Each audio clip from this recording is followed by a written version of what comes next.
Good morning दोस्तों, कैसे हैं आप लोग। मैं राज अकेडमी एजुकेशन सेंटर से राजकुमार, मैं फिर आप लोगों के लिए एक वीडियो लेकर आया हूँ। ठीक है, इसमें मैं आपको बताऊंगा कि जो हमारे कॉन्स्टिट्यूशन में, संविधान में मृत्यु के बारे में, जो जीवन का अधिकार है, इसमें क्या इच्छा मृत्यु शामिल है। क्या ये हमारा अधिकार है कि हम अपने जीवन को अपनी इच्छा के अनुसार त्याग दें। क्या ये हमारे भारत में वैध है, क्या सुप्रीम कोर्ट ने इसको मान्यता दी है। तो आज हम जानेंगे दोस्तों कि इच्छा मृत्यु है क्या, इच्छा मृत्यु के बारे में जानेंगे, और क्या ये हमारे भारत देश में वैध है कि नहीं है, इसके बारे में भी पूरी जानकारी आपको आज मिलेगा। ठीक है, इस वीडियो से बस आपको ध्यान से सुनना है हमारी बात। ठीक है, आपका पूरा जो माइंड होगा हमारे तब कॉन्सेंट्रेट कीजिएगा।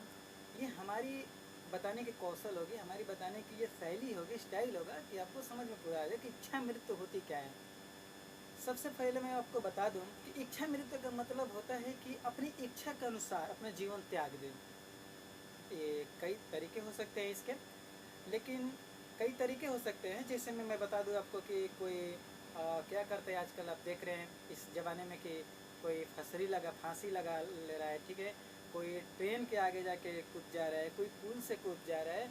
मतलब कि किसी को अगर जीने की इच्छा नहीं, ज़्यादा परेशान है, तब वो यही सब कदम उठाता है।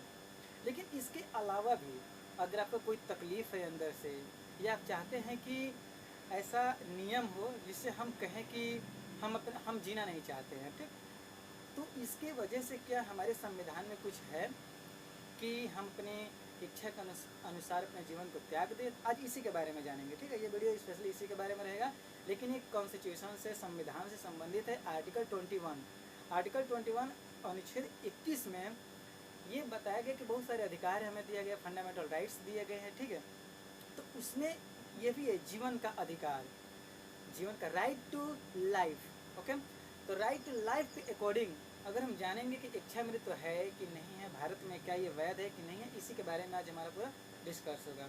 बस आपको ध्यान से सुनना है। ठीक है, तो स्टार्ट कर वीडियो।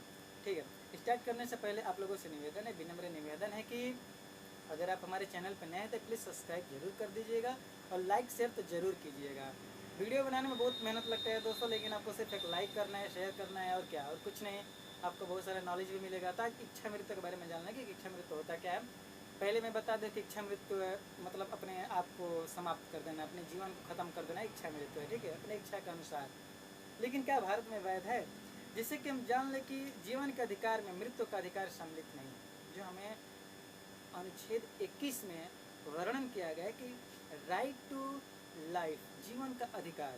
ठीक है, जीवन का अधिकार हमें मिला है, तो क्या उसमें इच्छा मृत्यु शामिल है? क्या हम अपनी इच्छा के अनुसार मृत्यु प्राप्त कर सकते हैं? नहीं, ऐसा कोई संविधान में नहीं है, ऐसा 21 आर्टिकल्स में भी नहीं है कि मतलब जीवन के अधिकार में मृत्यु का अधिकार सम्मिलित नहीं है। ये कौन दिया था? तो इसमें एक बहुत ही माने जाने मतलब समिति गठित होती ही रहती है, तो इसमें कौरवाद चला था एक। ठीक है, कौरवाद उनका नाम था, और उन्होंने ही डिस्क्राइब किया था, वर्णन किया था कि नहीं, ये जो इच्छा मृत्यु है ये जीवन के अधिकार में सम्मिलित नहीं है। तो हम आज जान लें कि इच्छा मृत्यु कितने प्रकार की हो सकती हैं। जैसे कि बेसिकली 2 प्रकार के होते हैं, देयर आर 2 टाइप्स ऑफ ये इच्छा मृत्यु होते हैं, 2 प्रकार के। तो सबसे पहले इसमें होता है कि निष्क्रिय इच्छा मृत्यु। एक होता है निष्क्रिय इच्छा मृत्यु और एक होता है सक्रिय। ठीक है, निष्क्रिय और सक्रिय में अंतर क्या है, बस थोड़ा सा है, आप समझ लेंगे, 2 मिनट लगेगा और कुछ नहीं। ठीक है, देखिए निष्क्रिय इच्छा मृत्यु में होता है कि इसमें जो, जैसे आप हॉस्पिटल में हैं, कहीं एडमिट हैं, और आपको लगता है कि बहुत तकलीफ़ हो रहा है अंदर से। ठीक है, आपको लग रहा है कि कहीं बहुत तकलीफ़ है, हम जीना नहीं चाहते, बहुत परेशान हैं, तो आप कह सकते हैं कि मुझे इच्छा मृत्यु चाहिए, मैं जीना नहीं चाहता, मुझे बहुत तकलीफ़ है। तो इस केस में निष्क्रिय जो इच्छा मृत्यु, इसमें जो पार्ट्स लगे होते हैं, जो इक्विपमेंट लगे होते हैं, जैसे ऑक्सीजन मास्क हो गया, बहुत सारे इक्विपमेंट आपके शरीर में लगे होते हैं जिसके सहारे से हम जीते हैं, अपनी सांस ले पाते हैं। तो उसमें क्या होता है कि धीरे धीरे वो पार्ट्स को हटा दिया जाता है, धीरे धीरे एक एक इक्विपमेंट को हटा दिया जाता है आपके शरीर से, और धीरे धीरे आपकी सांसें रुक जाती हैं, मतलब मृत्यु को प्राप्त हो जाते हैं। तो ये इच्छा मृत्यु है। इसी को निष्क्रिय इच्छा मृत्यु कहते हैं। निष्क्रिय यानी कि धीरे धीरे आपके शरीर में जितने इक्विपमेंट लगे हैं, जितने आपके जीवन के रक्षक प्रणाली लगी हुई हैं उनको एक एक करके हटा देना ही निष्क्रिय इच्छा मृत्यु है। ठीक है। और हमारा जो उच्चतम न्यायालय है इसी को वैध मानता है कि यही ठीक है भारत में। ठीक है। इसी को वैध भी माना है हमारा सुप्रीम कोर्ट उच्चतम न्यायालय कि यही ठीक है, इसको धीरे धीरे यही सही रहेगा, धीरे धीरे हटा दीजिए, वो बेचारा मर जाएगा। ठीक है, डेथ हो जाएगा उसका।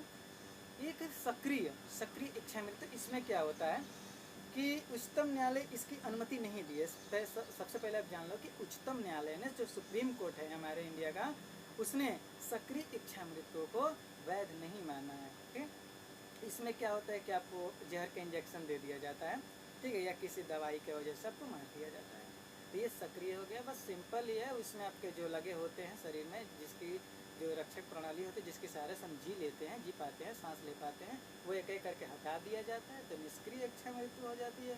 और जब हमें इंजेक्शन दे दिया जाता है कोई जहर का, ठीक है, पॉइजन का, और इंजेक्शन के थ्रू, दवाई के थ्रू, केमिकल के थ्रू अगर मार दिया जाए हमें, तब वो सक्रिय होता है। इसकी जो सक्रिय इच्छा मृत्यु वो भी आप समझ गए होंगे, निष्क्रिय होगी वो भी आप समझ गए होंगे। ठीक है। और जो निष्क्रिय है इसी को उच्चतम न्यायालय ने वैध माना है हमारे भारत में, और जो सक्रिय है उसको नहीं माना है। बस सिंपल सा यही था। थोड़ा सा और जान लेते हैं कि 9 मार्च 2018, आप डेट याद रखिएगा, 9 मार्च 2018 के एक ऐतिहासिक निर्णय में सर्वोच्च न्यायालय ने संविधान के अनुच्छेद 21 में गरिमा के साथ मृत्यु के अधिकार को भी सम्मिलित माना है।